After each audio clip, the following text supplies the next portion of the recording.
Welcome back to RotoCityTech. Today we are out here at some storage.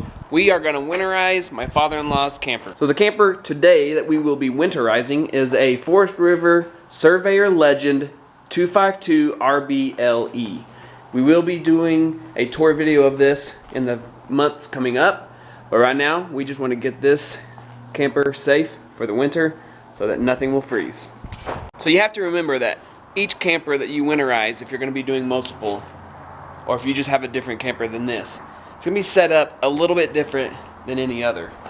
So you want to go around and locate everything. So first off, you want to find your water heater.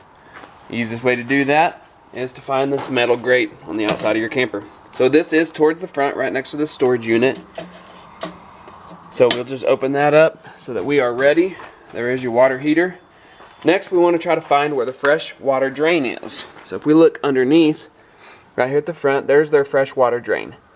Simple enough. So then you want to locate your low point drains. Now this is going to be the blue and red lines coming out of the bottom of your camper. So you just want to look all around till you see them. These, I didn't see at first, but right behind the wheels, toward the rear of the camper, right by all of your water hookups. If you look down here, there they are behind your dump valves.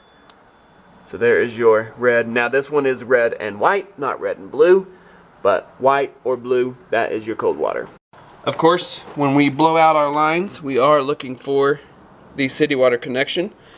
And then the black tank flush is right here where we're going to blow out a little bit as well. So conveniently located right next to each other. Alright, so if you are searching for the water pump and the bypass for a Forest River Surveyor Legend 252 RBLE and maybe other models, go to the front of the trailer on the passenger or on the driver's side, and you will have the water heater right here. If you open up this little square compartment, you get this piece of wood, and it will have 4 screws in it on each corner. You remove those 4 screws, and it reveals your water heater, and it reveals your water pump. It's a little hard to see. Let me get some light. There's your water pump, and there is your valves that you will need to be accessing to bypass, and also your siphon hose right there. So now that we have located everything we need to locate, we will start the process of winterizing. So the first step, just like in my camper, we turned on the water pump, which in this trailer, the controls are actually in the bathroom.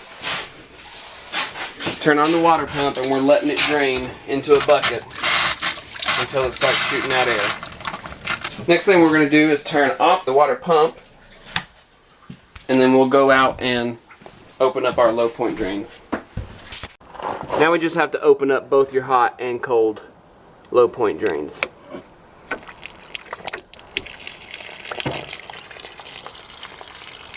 Now we'll just go back inside the camper. We're going to close the kitchen faucet, and you can drain your bucket outside. Alright, so next up, we want to make sure that your switch is in the off position for your heating element on the electric side. And then we are going to flip our pressure relief valve.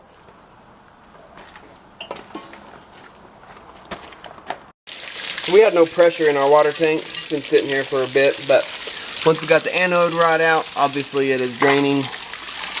And then you can bring out your anode rod and inspect it. Now this one's eaten up even more than mine was, but doing its job. So place your anode rod back in, and you can either replace it if you want, but for storage we'll keep it in there, and then we will put the relief valve back to normal. Next, we are going to blow out the lines with our air compressor. So before you blow out your lines, you'll want to bypass your water heater. So we can take a look back here again, and each camper will be a little different, but we have this valve up top here, and that will be turned in line, and then the same down here. Now that your water heater is fully drained, you can do that, and now we are ready to winterize. So next we are going to hook up this little blowout tool, which will be linked down below in the description, but it just screws into your city water connection. And then you'll want to get an air compressor and blow some air at about 20 psi into your system. So we'll set this to about 20 psi.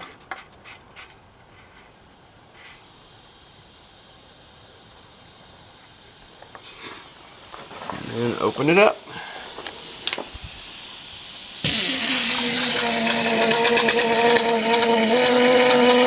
So after you blow out all the water on the city water connection, you'll want to move over to your black tank flush and shoot just a little bit of air into there to clear out that little bit of line.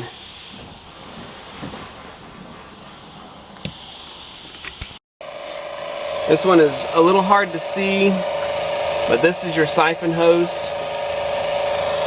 And I'm going to put the antifreeze in that, or the siphon hose in that antifreeze. The water, the valve to control it is right back here.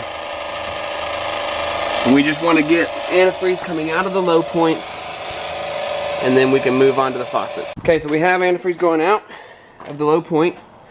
So now we got to be real quick, and we are going to get it through the faucets.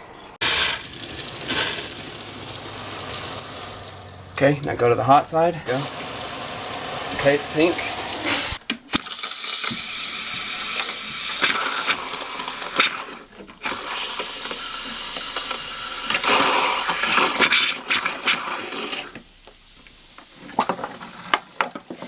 And then the last one is the shower.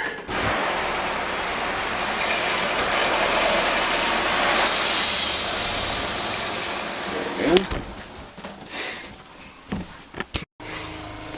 So now that we've got antifreeze through all of the faucets, we can put this valve back to normal and turn the water pump off. So with your leftover antifreeze, you just want to pour some down all of your drains so it sits in the P-trap, just to make sure you have good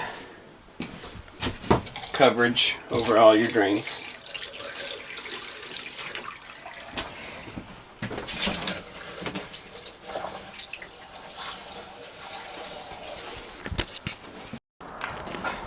So there you go. There is how you winterize a Forest River Surveyor Legend 252 RBLE. That one was a little bit more different, or a little different than the Gray Wolf, but still pretty much the same general process. So anyways, thank you for watching. Remember to subscribe to our YouTube channel, follow us on Instagram at RotoCityTech, and on Facebook at RotoCityTech, and continue to leave comments. And we will move on to some camper tour videos hopefully this off season, among many other things. Anyways, thank y'all for watching. See y'all later. I don't wanna waste what's left.